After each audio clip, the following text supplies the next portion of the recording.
Good afternoon, everyone. Welcome to AI Advancements in CLE Organizations.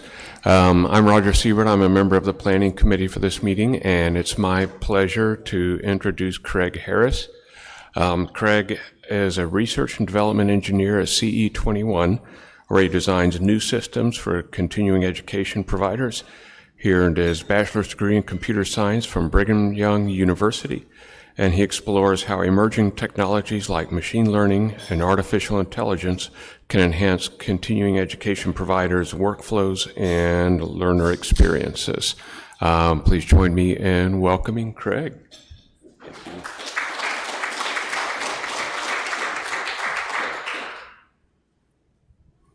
Hello, hello.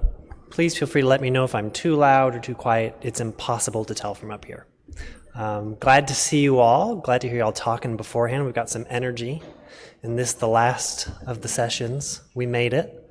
I want to say thanks to Aclea for having me and giving us this space to talk about AI and how it can apply to CLE. My name's Craig Harris. Let's go ahead and get started.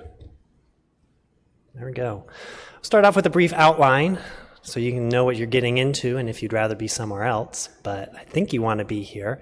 First, we're going to talk about the goals, what's the goal of this workshop, and then we're going to talk about current tools. What have you been using? What should you be using? What's on the horizon? That's the future tools. And then if we have time, we're going to do a brief Q&A. So firstly, who am I and what's my relation to AI, to CLE? Firstly, I'm not a lawyer. Sorry to disappoint. In most other rooms, that gets a sigh of relief. But in this room, I'm at a bit of a disadvantage. I don't know what an attorney versus a lawyer is, but I am in CE in general, and CLE is part of that, and I'll try to put my expertise towards y'all. How much do I know about lawyers? The only comic book I've ever owned starts out with a plot line about evil snake robot lawyers in space. That's my best tie, but I'm going to do my best. All right. But my relation to CE started in college. I was working for a small CE provider for grade school mathematics teachers. They need CE too. They need their own credits. And that was pre-COVID. So as a project manager, we were trying to get them all online, out of the in-person workshops and getting a subscription membership stuff going. It was kind of the Wild West, right? Pre-COVID, figuring out what works, what doesn't work. Saw a lot of innovative things, saw a lot of weird things, saw some things with AI before ChatGPT. We're going to talk about some of that.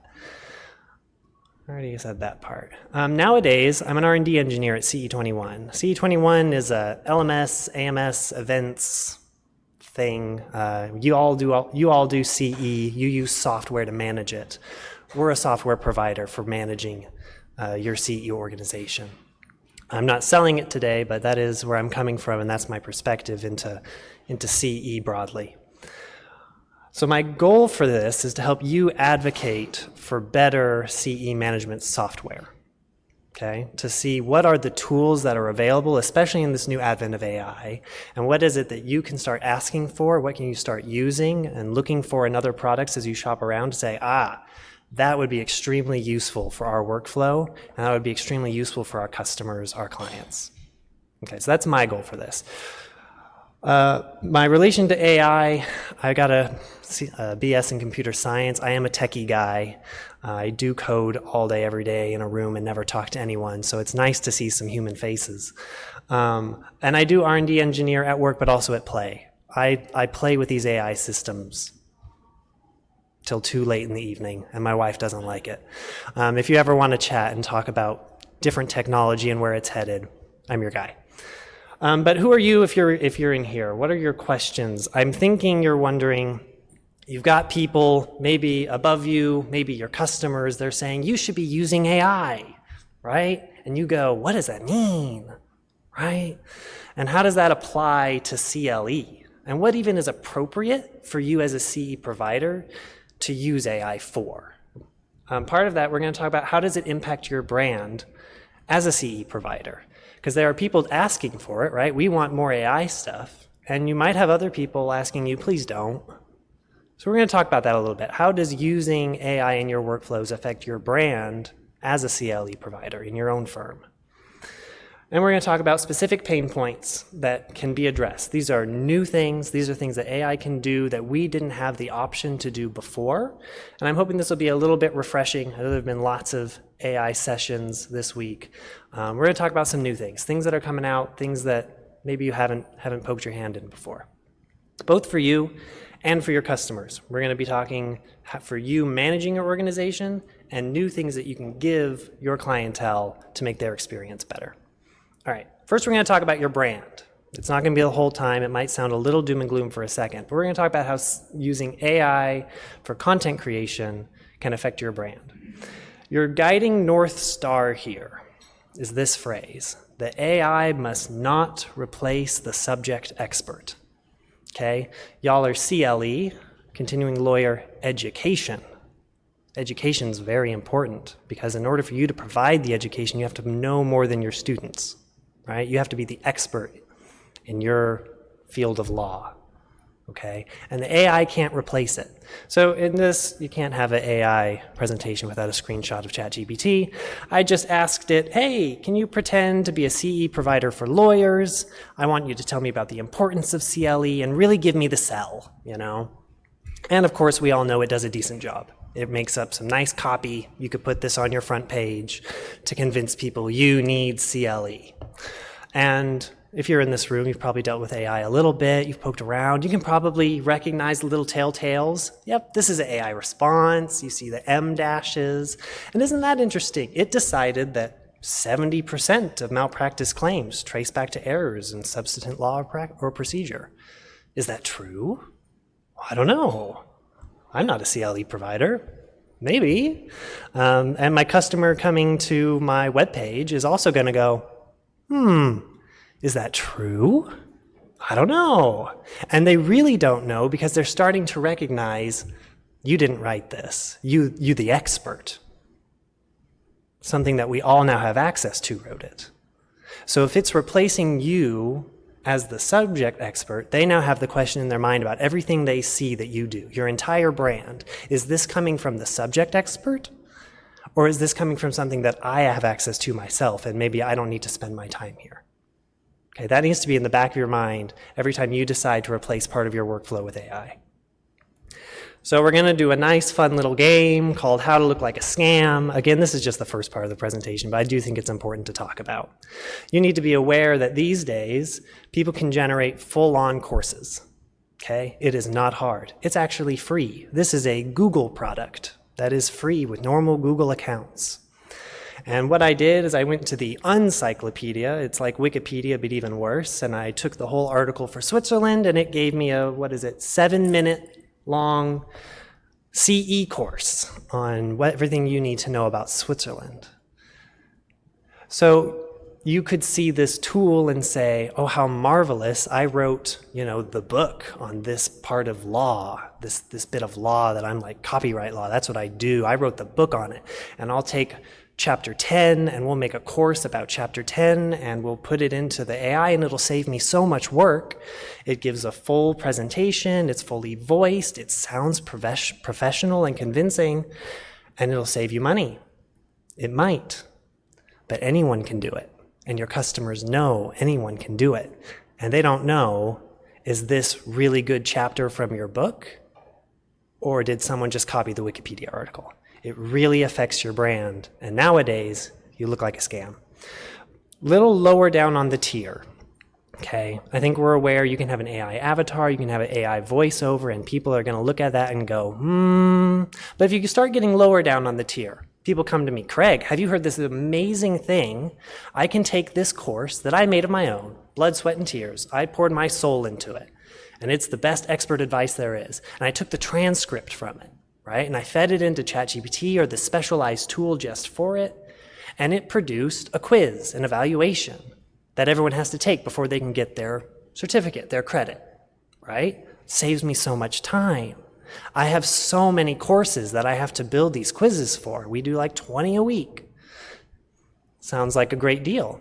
Depending on your brand, it might not be the best idea, right? If you're the type of firm where you pride yourself when someone puts their certificate on their wall in their office, and says, look at me, I've earned this certificate from this CLE provider, it might not be a great idea to have the AI create the quiz for you, because as they're taking the quiz, they'll start to get hints and go, well, I think most anyone could pass this quiz. Anyone who sat through this without, like a dead fish who didn't blink, can probably pass this quiz. And you may do your due diligence to make sure that the correct answers are actually correct and the questions are topical. But actual quiz building in education or educators, it's a craft, right? I'm getting some nods. It takes some pedagogy, some knowledge about the subject matter. And an AI can make a quiz, it can. But depending on your brand and how you want customers to view you as a professional firm, and whether or not you're the source that they want to come to, you need to consider which tools you're using. Even down to copy, just like we said on the previous slide. Once they get a whiff of it, a little smell, they start wondering, who's the subject matter expert I'm talking to? Is it the 30-year professional who really knows, or something that I could just Google? All right, we're moving on from the doom and gloom. How can AI soothe your pain points in effective ways that don't trash your brand? We're going to talk about a few things. The first one's going to be data-driven business. Okay. You might not know what that means. You may not know that that's what you want. You want it. Everybody here, as you manage your firms and your associations, you want it to be data-driven so that when you're making decisions, it's because you know what the data is and you know the direction you're going. We're going to talk about how AI will help you do that. We're going to talk about membership engagement, everyone's two favorite words. We have a membership and we want our members engaged. Over the past 5 years, we've come up with some really good, the standard answers to that question. You want a community and you want to run these things. With AI, there's going to start becoming a couple new standard answers. Okay, we're going to talk about what's new. How can AI help drive membership engagement? It's very exciting. We're going to talk about complex tools. This is a major pain point that you all have. I know you do. It might not be something that was talked a bunch about this conference, maybe here and there, but I bet you talk about it a lot day in, day out at work. When you're managing your content, you're creating your courses, you're trying to sell things, you have very complex tools, right? And they can do a lot of powerful things, but boy, can it be a pain. We're going to talk about how AI can make those complex tools easier to learn, more approachable. All right, moving in. Data-driven business. So what this means, do you know how much data you have? Oh my gosh, y'all have so much data. It's like a data nerd's dream, how much data you have. Why? Because you have customers. And your customers have a lot of little data points that are stored in your systems. And you can learn a lot about what direction you and your firm should go to best help your customers, to acquire new customers, to maybe find the customers, who are your best customers? Do you know that? You probably know the top 10, but what about the top 50, your top 100? And what do your top 1,000 customers have in common? Right? We're going to start on sort of the novice level of how to start using AI to get access to your data, and we'll move to expert, you're rocking it. At the very start of this new AI wave, we've learned that we have access to internal data in a new way, that you can actually talk to your internal documents. You probably are a little bit familiar with this already. So whether you are a OneDrive person with Microsoft or a Google Drive or a Dropbox, within your company, within your firm, you have a lot of internal documents, right? You've got your emails, you've got contracts, you've got all sorts of things. You got plans for the next quarter, for the next year, action items that were stored in a Google Doc somewhere. What was it we talked about when we decided about that thing? AI is really good at bringing that stuff up back to the surface. So here in my screenshot, I'm talking to my Google Drive, and I'm saying, I work at CE21. Can you tell me about accessing the CE21 API? There was something I can't quite remember, and it just gives me a brief, I see you have these documents, and it looks like to access the API, a bearer token must be included in the authorization header. That doesn't need to mean anything to you, but because they're my documents and I just couldn't be bothered to go find them, I know what it means, and I go, right, that's what I was looking for, that's what I needed, and I don't have to go ask Susie down the hall, do you remember 2 years ago we discussed this really important thing, it's resurfaced, what's the procedure for when this happens, right? And then she starts digging in her filing cabinet, and a week later, you know what you're supposed to do. We all have digital documents now, and with AI, it can talk to it for you. I'm sure lots of people have already started doing this. If you haven't, give it a go. You'd be surprised what it can and can't do. There are some surprising things it can't do, but it can do quite a bit, and it's worth looking into. So moving on from like that bottom tier novice starting getting into it, you have a lot of data that isn't internal. You wish it was internal maybe, but through your LMS software, your CLE organization management software, you have a lot of data, and probably for a lot of you it comes in the form of exports, right? You have these big tables, lists of people and things about them, or your products, your on-demands, you have these big tables that you can download. And you wish you had a guy on staff who was a data analyst and can tell you what the heck any of it means, because you're not a data analyst. But good news is with AI, more and more, it's accessible to you. To you, okay? Here's how that works. You go ahead, you download it, you get your export. You put it in your Excel, your Google Sheet. Before you can blink, because they're so excited to tell you about it, that you get 15 million pop-ups that say, hey, would you like your AI companion to tell you about your data? If you've been ignoring it, try it out once or twice. Okay, see what it's capable of doing. All I did is I did an export, I put it in my Excel, and before I asked a question, it's saying, hey, do you want to know about your total spending by region? Right? So it looks like most of the money being spent is in the United States. I didn't have to do any Excel work to figure that out. I didn't have to filter and sort it on my own. You can actually talk to your data now. Okay, if you've never thought about that before, it's a really powerful concept. You can talk to your data and you can ask it questions. If you don't know what questions to ask, that's a good question to ask. Hi, what can I learn about this data? What would be good questions to learn about this data? What are the actionable items from this data? And you'll be surprised the charts that come out, and very visual. You'll be like, whoa, that is so much higher than this one. Did you know most of our customers are over the age of 40? Huh. What can we do about that? What does that tell us? So that's sort of, we're now really dipping our toes into data. What's the next sort of level? Well, take out the middleman of Microsoft and Google. Okay, go straight to the chatbot. Okay, Claude, Gemini, they're pretty good at this these days. They're pretty good at it. You take your data, you give it directly to them, and you say, I don't just want a graph. If you could give me, and here I'm just asking it, it's the same data, can you give me an interactive dashboard with this data so I can like click and change the filters on my own and see how the graph changes when I look at different subsets of people, and 30 seconds later, I have it. Okay? This did not take, like for real, I was really hoping I would get a good one shot of this. I did. Like it just happens. And you want to make sure that the data is correct. But this is so much power that you have when you're wondering, you get out of the shower, you had this cool idea, and you're going, man, but I wonder, did we sell that many on-demands on this topic? Did that go as well as I thought it would? Import your data and ask the question, and your data will answer you, and then you can move on and make the decisions you need to. So there's a limitation with exports. Exports are nice, but especially if you're a large organization, you've got maybe thousands of customers, 10,000s of customers and clients, your exports are going to take all day. And each time you want new data, you want to go check your dashboard, you need to re-import all of that data. And maybe that requires going to several different sites and getting all the different exports started, right? It can be a huge pain. This is the direction that the industry as a whole is moving. Okay, as you're talking to your LMS, your AMS, your software partners, these are the things I want you to start asking for because they're becoming possible. Okay, you can ask, I want live data analytics that I can talk to.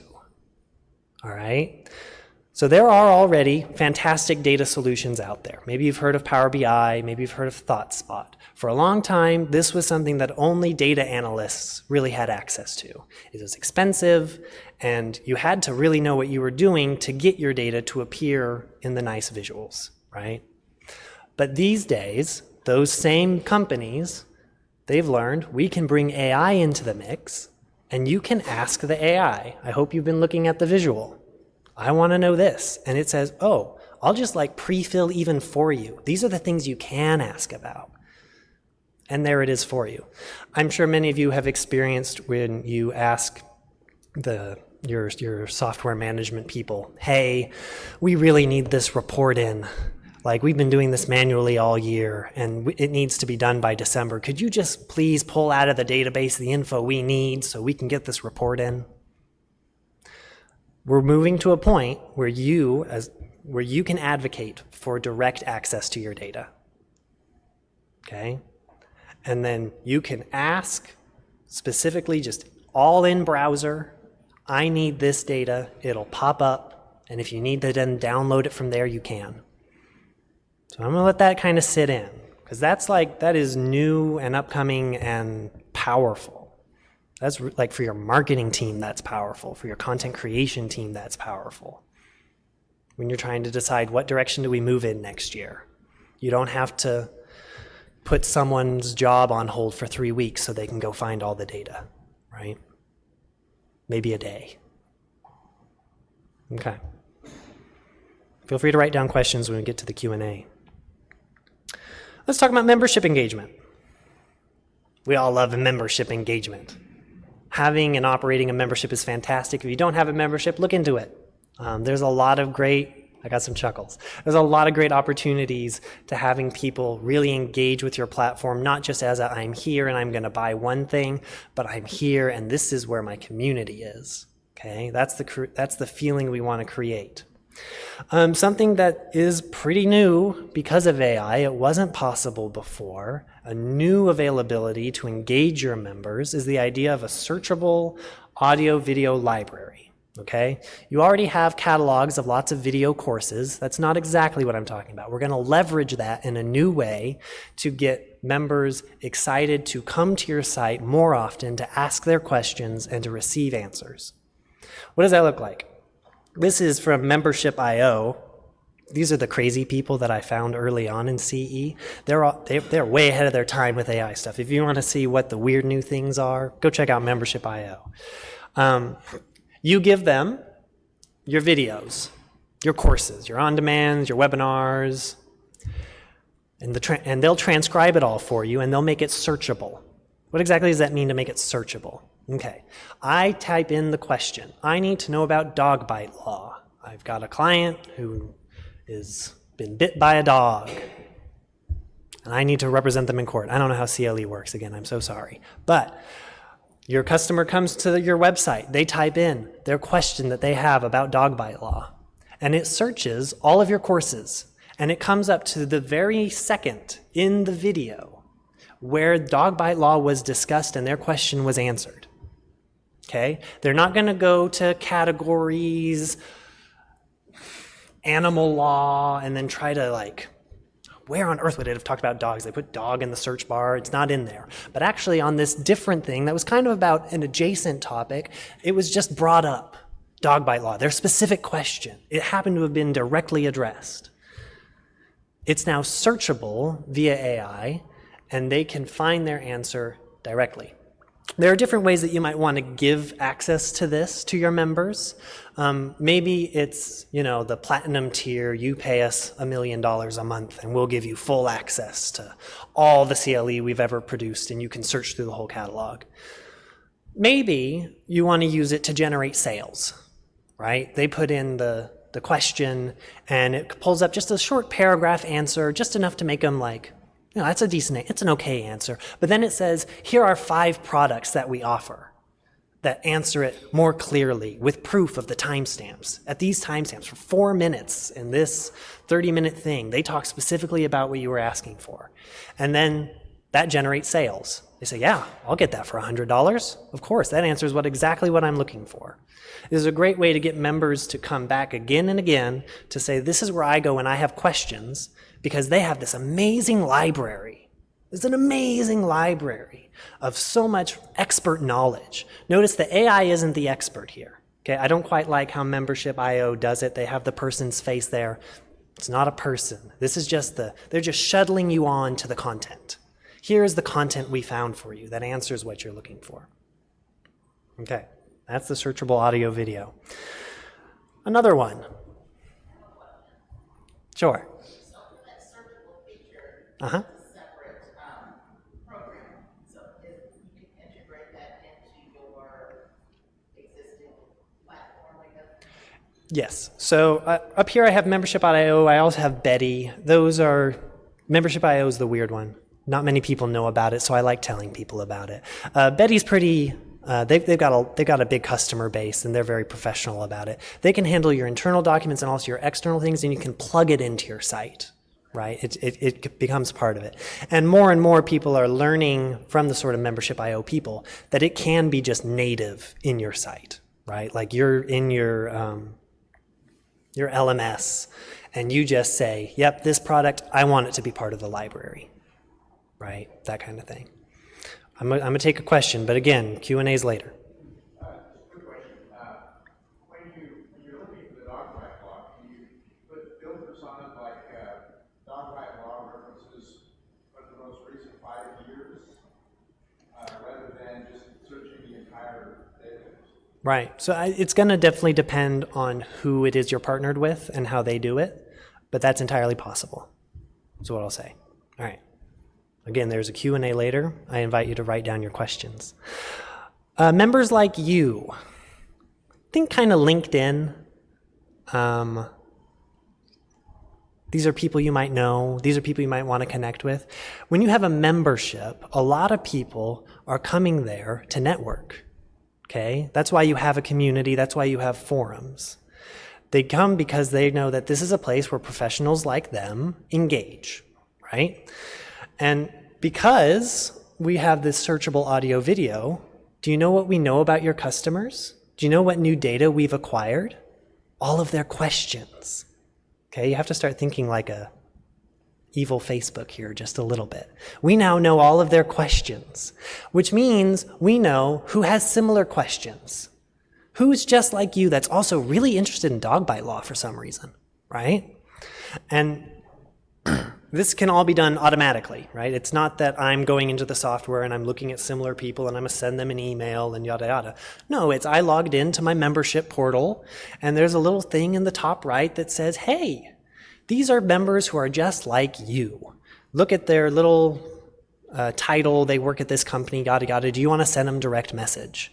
It becomes a really powerful networking tool for them to not just start lurking in the forums and try to find where people have commented and see if there's someone they maybe might want to message.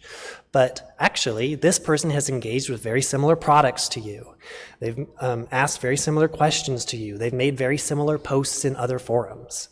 We can actually get a clearer picture about who they are and what kind of questions they're asking, and then play matchmaker a bit. Excuse me. Because I am a software geek and I have the captive audience, I have to do a demo. I can't not. We're going to hope this works. The rule number 1 is never do a demo live, but we're going to. All right. This is a fake LMS. This is not a product. I am not selling it. It's a toy. Okay, I want to make that very clear. This is fun prototype time, okay? So you've got your memberships. You've logged in, you want to go manage your memberships.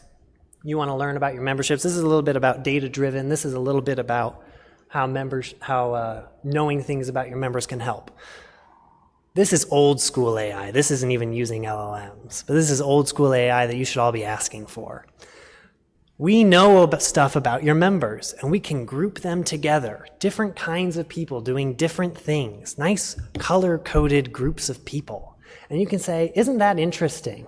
This is their experience in years of all our members. And on the y-axis, this is how much money they've spent on our products. Did you know that the people who spend the most money on our products have more than 24 years of experience? Huh. And it looks like the new people who are just getting into CLE, there's quite a few of them. Like there's a lot of them, but they don't spend very much money. Huh. Do you think that can inform the way you market to your different groups? Or which group do you want to market more to? Or do you want to start giving CLE that's like intro to CLE? You know, get those new people who are hungry to buy stuff, more things directly towards them. Or, well, maybe we can dig a little deeper. What are these more experienced people looking for? What CLE are they interested in? And then you can start to dig. Once the data is at your fingertips, and once you start learning more things about your members, you can really dig into it. Okay, we're going to leave demo land for a moment. It says members like you. Let's talk about complex tools, right? That was a very simple looking prototype LLM. Simple means it can't do very much. As the man making the software, there's a sad, sad truth. With great complexity, no, with great power, that's the quote, comes great complexity. And we try our very darndest to make the tools simple, right? We're aware that it becomes complicated. There's a lot of different CLE organizations. There's a lot of them with different needs, right? With different audiences. CE21 goes far beyond just CLE. I worked with a concrete people the other day. Apparently concrete people need CE. And so there needs to be a lot of complexity in these systems, which means there's a lot of power to it. It's a really good thing. But it means when you bring on your new employee and it's their job to help, put in the new courses and make sure that the transcripts are in place or whatever their role is, it can be quite a large investment just getting them up to speed. I'm sure you've all experienced that. Something the industry's trying. You've probably seen it, especially in project management software. They were real quick on the jump. Every project management software out there has an AI chatbot these days. Asana, Monday, Trello, you pick it. They've got an AI bot. And we're starting to learn from these AI bots about what is helpful to get people to become power users. So let's talk about a best case scenario in project management. Okay, I'm the project manager. We just had a very fruitful meeting where we planned a whole bunch of things and we got a bunch of action items. And because I was a fantastic project manager, I made sure the AI assistant was part of the meeting. It took all the notes, right? And that AI assistant, it's part of my project management software. How awesome is that? And so once the meeting is over, I say, yes, please create all the tasks, assign it to the people, fill in the descriptions, give them due dates, just as we discussed in the very productive meeting. What a time saver, right? The reality is, then the project manager goes, cool, let me go make sure that that worked. There's a manager part in their job description. They like to manage things, right? They like to manage it. So they go in and they go, oh no, so-and-so is not actually supposed to be assigned this. We can't assign him that. This needs to go to this person. And we can't tell them this. We need to phrase it this way so that they know what they have access to and yada yada. And they redo the whole thing, right? It actually might saved a little or maybe it caused more work. And we're starting to learn these things that depending on how you make the chatbot work, it can either make someone who is a power user completely ignore it because they've learned I just have to do it twice. Or if you bring in a new person who's not really a project manager, or maybe they're trying to learn, or maybe it's their first time using the software, they tell it and they say, good, and now I'm not going to touch it. The AI did a bunch of stuff, but I'm not going to touch it because I don't want to mess it up, right? And then they don't become a power user, and they never learn the really powerful things that the project management software can enable. All the new cool features, we got it in, right? And now we're just going to go with it. So the chatbot is intended to fix complexity, but depending on how you implement it, can cause issues. So what we're learning, there's just an example of Monday's chatbot. It's actually kind of one of the better ones. I'm not dissing on Monday. Is a useful chatbot, instead of doing things for you, tells you where and how to go, where to go and how to do it. It creates a power user in you, right? It helps you become the manager of your association that you want to be.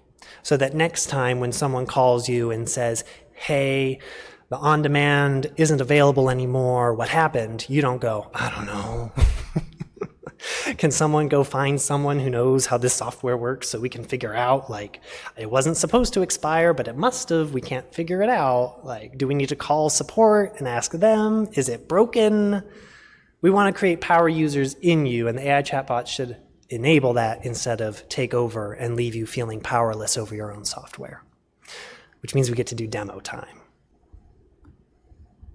I'm mostly sharing this with you A, because I think it's exciting and I'm a geek, but B, because as the people using the software, you really are the largest stakeholders. right? You get a say in what we develop for you, okay? We get a lot of requests that don't apply to very many people, okay? But if you can think of ways that'll really improve your workflow, there are odds that it'll improve a lot of people's workflows too. And we want to build those things for you. We enjoy it, and it makes for really good, delicious software. Okay, here we are back in our LMS. We just got the question. I'm going to see if I can copy and paste the question. I lost the question. Never demo live. That's fine. All right. Your situation is your on-demand's no longer available, right? And we need to know how to fix it.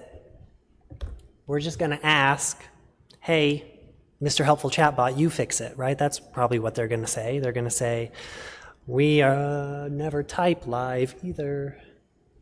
Type. We are being told, are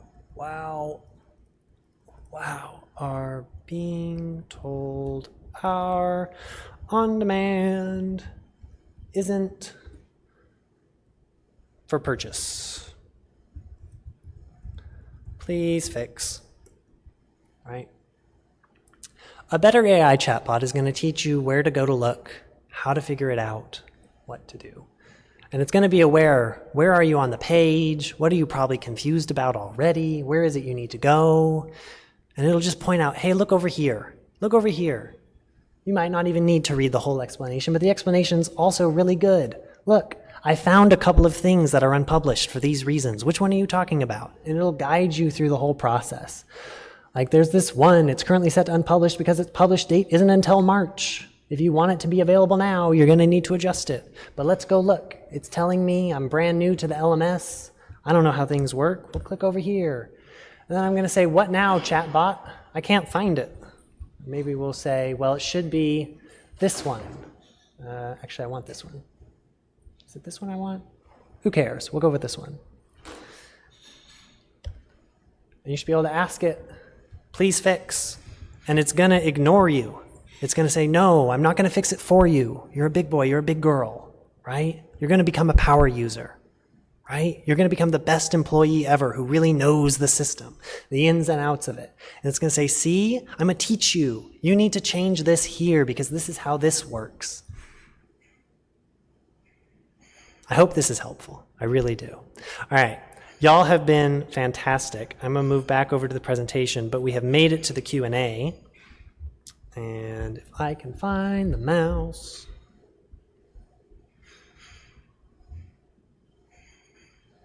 Oh, but I learned I need to close this first. Yes, I did.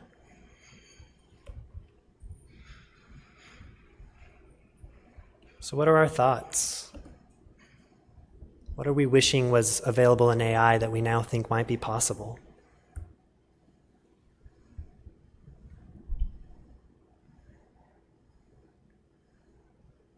Sure. One of the questions about using AI, of course, is that it can give it inaccurate information. Yeah. If I'm limited, if I'm going to analyze data, I've already left data. Even if I'm asking it for something that doesn't exist in that data, there is coming back. Sure. So for those who couldn't quite hear, the question was, we all know that AI can lie to us and give us things that don't exist. Should that make us worried when we're asking it questions about our data, right? And the answer is it depends on the tool you're using, okay? So if you're already in Excel, you're in Google Sheets, and your data is there in front of you, it's not going to make up data, okay? It's going to look at the data that is there. If you're in a chatbot, I'm going to advise you to be a bit more careful. Okay, on a chatbot, if you start asking off-the-wall questions, it's going to go, we're in off-the-wall land. Okay, cool, fun, and it'll go off the wall. That's kind of how chatbots work. If you are doing one of those embedded data systems that lives within your software that you use, assuming you have good software, you can trust it. Right? It's not going to work the same as normal LLMs. It's not predicting what you want. It's going to take it to a separate service. It's going to say, oh, I see you're asking this. Let's take it to a separate service that doesn't have the randomness involved, and it'll give me the answer, and then I'll present the answer to you. So it's a lot more dependable that way. Those data analytics systems, they've been doing data for years, and that's the last thing they're going to want to have happen is to give someone an incorrect view of their data. So they've got really strong things in place to make sure your data is your data. Yes? So you mentioned Excel sheets. So is that within an Excel program? Yes, it is. For Microsoft, you're going to need to have a paid subscription. They might tease it to you if you're, I don't think you can even get Excel for free anymore, can you? It might need to be the business tier. But yeah, there's like the little Copilot button in the top right. I didn't even click the Copilot button. I just said analyze my data, and it took me to a similar thing. I prefer the analyze my data because then I know that it's less LLM based, and it's more traditional AI, more, what's a good word for it? More dependably exact. But the LLM will also work for you just fine. The Copilot thing does require that your data be formatted in a specific way. Analyze your data is a bit more flexible, and it can make more adjustments to things. Yeah. I think I really hope a takeaway from this is you want to go back to your software partners and ask for more data and say, we want to have access to data because we now know what we can do with it, and we know it's available, and start making it a priority.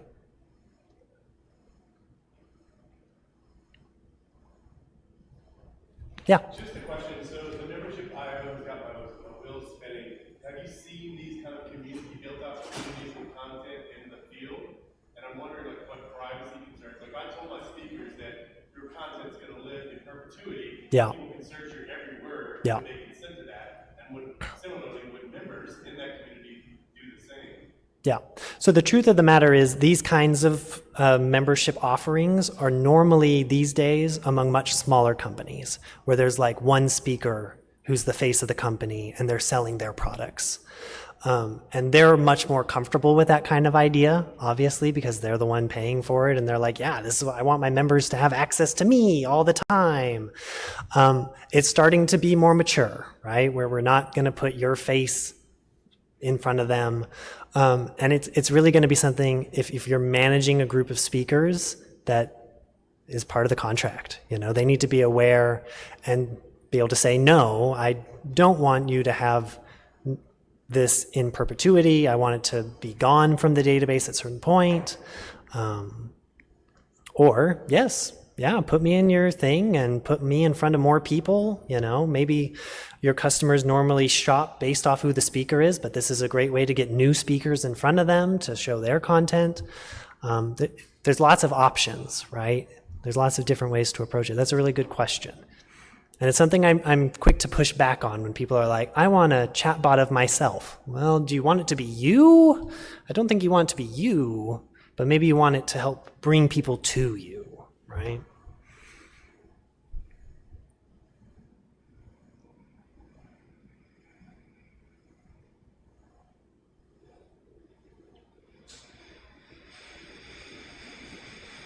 All right, well, I don't want to hold everyone hostage. I know this is the last session, so I think y'all are welcome to go. Thank you so much for being here. I'll be over here if y'all have more questions. Happy to stay around. Yeah, thank you for being here.